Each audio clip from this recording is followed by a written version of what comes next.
Assalamualaikum warahmatullahi wabarakatuh. Bertemu lagi bersama saya Fanandar Fozali di channel ini. Kita di sini nanti akan mempelajari tentang mata kuliah yang udah lama banget tidak saya update di video YouTube saya. Dan di sini nanti kita akan membahas tentang membangun menu sistem dan skema navigasi. Oke, langsung saja kita ke materinya. Yang pertama, untuk agenda pada perkuliahan kali ini adalah kita akan membahas tentang struktur dan fungsi menu, kemudian isi menu, kemudian format menu, kemudian penyusunan frase dalam menu, penentuan pilihan-pilihan menu, navigasi website, dan jenis-jenis menu grafis. Oke, untuk selanjutnya kita ada pertanyaan di sini, yaitu gimana sih buat menu untuk sistem dan skema navigasi. Oke, kita terlebih dahulu harus mengetahui menu itu. Menu itu merupakan sebuah sistem yang berisi sejumlah besar informasi dan melakukan berbagai fungsi. Terlepas dari tujuannya, sistem harus menyediakan beberapa cara untuk memberitahu orang-orang tentang informasi yang dimilikinya atau hal-hal yang dapat dilakukan oleh suatu sistem. Hal ini dilakukan dengan menampilkan daftar pilihan atau alternatif yang dimiliki pengguna pada titik yang tepat saat menggunakan sistem, atau membuat serangkaian daftar yang mengarahkan seseorang dari serangkaian deskripsi umum melalui kategori yang semakin spesifik pada daftar berikut hingga daftar tingkat terendah tercapai. Daftar tingkat terendah ini memberikan pilihan yang diinginkan. Daftar pilihan ini biasa disebut dengan menu. Jadi menu adalah sebuah sistem navigasi seperti itu. Kemudian kita akan mempelajari tentang struktur dan fungsi menu. Yang pertama, kita akan membahas dulu tentang struktur menu. Di sini menu itu ada beberapa fungsi, yaitu untuk strukturnya sendiri ada menu tunggal, menu linear atau berurutan, kemudian menu simultan, kemudian menu hierarki atau berurutan, kemudian menu terhubung, dan menu event typing. Untuk menu tunggal, contohnya seperti ini, yaitu sebuah pilihan, yaitu atau ini deskripsinya dalam bentuk menu yang paling sederhana ini, satu layar atau jendela dijadikan mencari input pengguna atau meminta tindakan yang akan dilakukan. Kemudian untuk menu linear berurutan, yaitu menu linear berurutan disajikan pada serangkaian layar yang hanya memiliki satu layar. Layar menu disajikan dalam urutan yang telah ditetapkan, dan umumnya tujuannya adalah untuk menentukan parameter atau untuk memasukkan data, dan untuk tampilannya adalah seperti ini ya.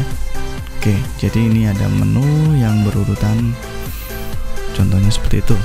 Kemudian menu simultan, yaitu alih-alih disajikan di layar terpisah, semua opsi menu tersedia secara bersamaan. Jadi perbedaan yang tadi untuk menu tunggal itu adalah seperti ini, yaitu cuma di satu menu itu ada beberapa pilihan.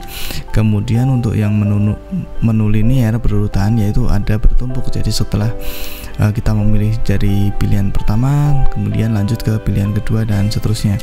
Kemudian untuk menu simultan itu satu layar, tapi terdapat beberapa banyak pilihan-pilihan yang dapat dipilih.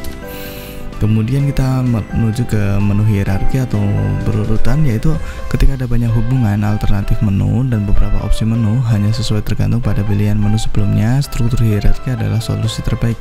Jadi di sini ada menu 1, kemudian setelah masuk, kemudian ada pilihan lagi ke menu 2, menu 3, dan ke menu 4. Apabila memilih menu yang kedua, maka akan keluar menu 5 dan menu 6. Tapi apabila memilih menu 5 itu akan terhenti di sini aja, dan kemudian kalau memilih menu 6 akan ke menu 12 dan lainnya pun sama seperti itu. Oke, kemudian menu terhubung. Menu yang terhubung adalah jaringan menu yang semuanya saling berhubungan dalam beberapa cara. Pergerakan melalui struktur menu tidak terbatas pada hierarki pohon, tetapi diperbolehkan di antara bagian besar atau semua menu dalam jaringan itu saling berhubungan seperti itu. Jadi di sini menu 1 berhubungan dengan menu 2, dan menu 1 berhubungan dengan menu 4, menu 5, menu 6, dan lain seterusnya. Dan ini nanti semuanya saling berurutan antara satu dengan yang lainnya. Kemudian menu event wrapping, yaitu menu event wrapping merupakan memberikan latar belakang kontrol yang selalu di atas status dan parameter sistem saat pengguna mengerjakan tugas latar depan. Jadi ini seperti gabungan antara menu satu dengan menu lainnya, dan nanti kita bisa gunakan semuanya seperti itu.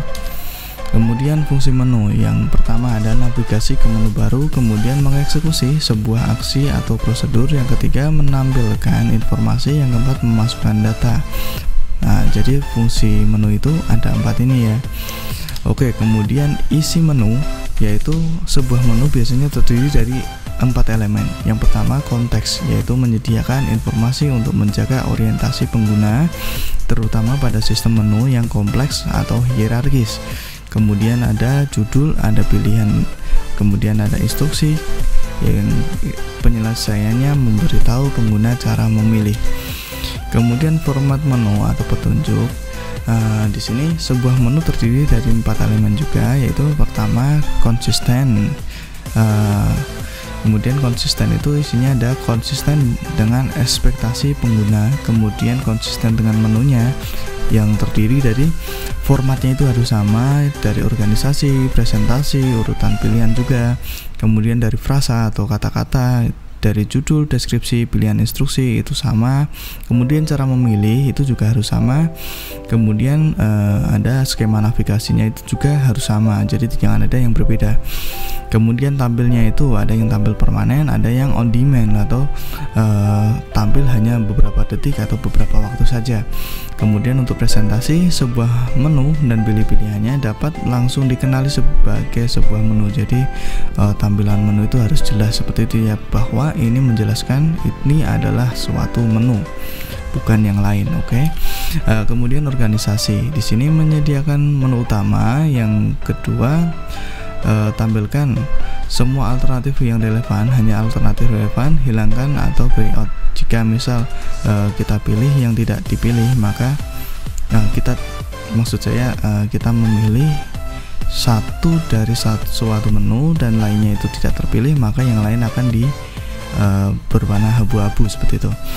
Kemudian sesuaikan struktur menu dengan struktur task. Kemudian minimalkan tingkat menu untuk website batasi hingga level 2. Kemudian jumlah pilihan tanpa pengelompokan elemen 4-8 pilihan. Dengan pengelompokan mungkin bisa sampai 18-24 menu seperti itu. Kemudian sediakan cara mendekkan menu. Jadi kita harus menyediakan cara penyusunan menu-menu itu, jadi harus rapi. Kemudian menu jangan sampai bisa di scroll ya, jadi untuk tampilan menu itu harus rigid seperti itu. Kemudian kompleksitas, yaitu sediakan menu sederhana untuk pemula, jumlah aksi dan menu secukupnya, dan menu kompleks untuk ahli, jumlah aksi dan menu lengkapnya juga seperti itu.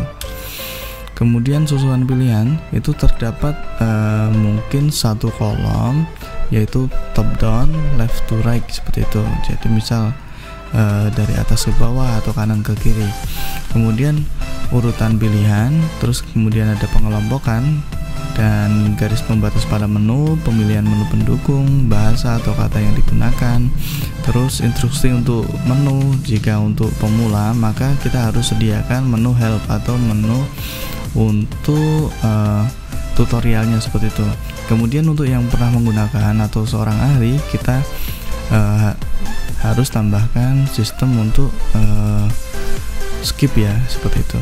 Kemudian ada intent indicator, kemudian ada keyboard shortcut untuk memudahkan. Kemudian memilih pilihan.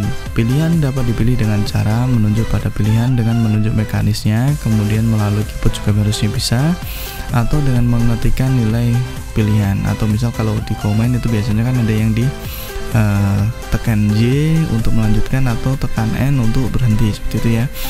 Kemudian sediakan default, jadi kita harus menyediakan settingan itu settingan yang apa kadarnya seperti itu, yang sudah kita tentukan yang paling stabil mungkin. Kemudian pilihan yang tidak dapat dipilih, kemudian pilihan tanda aktif atau nonaktif, kemudian adanya toggle menu item seperti itu, yang bisa diaktifkan atau dimatikan. Kemudian navigasi untuk website atau aplikasi. Kemudian kita akan bahas tentang navigasi untuk website atau aplikasi. Navigasi adalah cara orang mencari apa yang mereka inginkan dari sebuah web atau dari sebuah aplikasi. Pencarian ini terdiri atas 4 langkah. Yang pertama adalah orientasi, kemudian keputusan rute, kemudian monitoring rute, dan ke nomor 4 pengenalan tujuan. Untuk navigasi atau navigasi untuk website atau aplikasi itu mempunyai 4 tujuan, dan itu aplikasi itu harus dapat menjawab tentang where am I now, jadi di mana saya sekarang, kemudian where did I come from, kemudian di mana aku berasal gitu loh, kita dari mana gitu kan, terus where can I go from here gitu kan. Jadi dari halaman ini kita dapat menuju kemana, misal kalau diklik ini seperti itu. Kemudian how can I get there quickly gitu kan, bagaimana saya menuju misal dari menu apa menuju ke home screen itu cepatnya seperti apa, ada tombol khusus enggak di sini seperti itu. Jadi harus diperhatikan itu untuk navigasi dari website atau dari suatu aplikasi.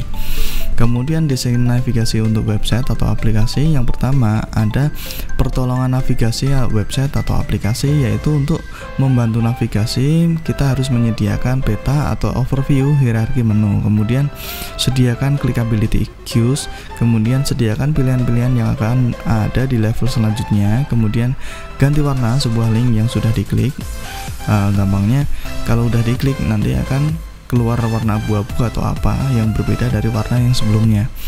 Kemudian sediakan umpan balik berkaitan dengan lokasi saat ini, atau misal kita klik home screen maka akan ada tulisan atau pop-up Anda sudah berada di home screen atau dan lain sebagainya. Atau misal ada error, nanti ada keluar pop-up error seperti itu. Kemudian sediakan sejarah atau histori navigasi, jadi jelas misal di website itu ada tulisan habis dari sini ke mana. Kalau di website ya, kalau di aplikasi mungkin ada seperti sub menu seperti itu ya. Kemudian cocokkan antara teks label sebuah link dengan judul halaman tujuan. Ini di website ya, jadi link itu labelnya harus sama sehingga mudah di track. Kemudian desain navigasi website atau aplikasi ya. Yang kedua yaitu organisasi website atau aplikasi itu ada bagian isi menjadi fragmen, dibagi menjadi fragmen-fragmen logik seperti ini: hierarki, generalitas atau kepentingan, kemudian struktur relasi antar fragmen, kemudian menetapkan persyaratan navigasi global atau seluruh situs, kemudian buat pohon hierarkis yang seimbang. Jadi pohon kayak tree atau skill tree-nya itu harus imbang, fungsi yang ini dengan fungsi yang itu harus berjumlah sama. Kemudian batasi hingga 2 level yang membutuhkan tidak lebih dari 2 klik untuk mencapai konten terdalam bila memungkinkan. Jadi tidak lebih dari 2 kali klik seperti itu. Jadi kalau misal aplikasi mempunyai menu yang lebih dari tiga masukan, itu kurang direkomendasikan ya, karena menjadi kurang rapi seperti itu ya. Kemudian desain navigasi web yang selanjutnya yaitu adalah desain halaman navigasi.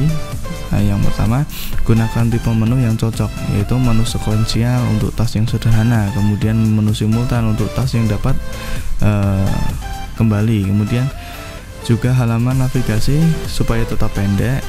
Kemudian batasi teks prosa atau tulisannya itu tidak terlalu panjang untuk menu atau navigasi. Kemudian scrolling itu untuk menu, hindari scrolling halaman untuk navigasi. Kemudian batasi scrolling untuk melihat semua link pada halaman daftar isi. Kemudian hindari horizontal scrolling, jadi scroll yang kanan kiri itu dihindari ya kalau bisa seperti itu. Untuk komponen sistem navigasi, semua elemen navigasi haruslah seperti ini, yaitu jelas konsisten tampilannya, fungsi dan urutannya juga harus jelas. Untuk model atau menunya dapat digambarkan seperti ini ya. Jadi ini semua konsisten atau bentuknya juga simetris seperti itu ya. Jadi tidak tidak acak-acakan seperti itu. Ini untuk tampilan website. Kemudian pada menu grafis itu kita harus ada menu bar, pull down menu, cascading menu, pop up menu, tear off menu, dan iconic menu. Yang menu bar itu digunakan untuk identifikasi atau menyediakan akses pada aplikasi atau sesuatu yang umum dan sering digunakan oleh orang-orang. Dan ini hampir sama di seluruh tampilan seperti itu ya. Kemudian untuk pull down menu itu biasanya untuk dilakukan untuk yang seringkali kita gunakan, dan tempatnya itu di tempat yang agak lebar seperti itu ya, untuk di beberapa aplikasi atau beberapa tampilan. Kemudian terdapat beberapa item yang tidak banyak, 5-10an di sini dijelaskan. Dan kemudian itemnya itu jarang sekali mengganti kontennya itu jarang diganti. Kemudian pada cascading menu itu untuk menyederhanakan pada higher level menu atau menu yang lebih rumit seperti itu ya. Kemudian untuk menyediakan browsing yang lebih mudah dan for mutually exclusive choice seperti itu, dan restrict to one to cascade seperti itu ya. Jadi untuk tumpukannya itu tidak bisa melebihi banyak-banyak gitu ya, jadi kita batasi. Kemudian untuk pop up menu itu digunakan untuk user yang sering menggunakan, dan kemudian dan sebagainya lah seperti itu, untuk penggantian konten atau lain sebagainya. Misal kita mengganti nama, misal masukkan nama, terus kita klik suatu tombol, maka akan keluar tulisan data sudah berhasil kita update. Tear off menu juga seperti ini untuk beberapa kali yang digunakan, sometimes frequently selected atau aplikasi yang sering digunakan seperti itu, tapi agak jarang ya seperti itu. Dan itu juga hampir sama dengan pop up menu. Kemudian iconic menu biasanya untuk mendesain aplikasi agar mudah diingat seperti itu ya. Kemudian teknologi perlu ada di setiap kelas dan dikuasai setiap siswa dan guru, karena ini adalah pena dan kertas zaman ini, dan inilah lensa kita untuk merasakan banyak hal di dunia. Jadi cukup seperti itu untuk materi kali ini. Kurang lebihnya saya mohon maaf. Saya tutup. Assalamualaikum warahmatullahi wabarakatuh.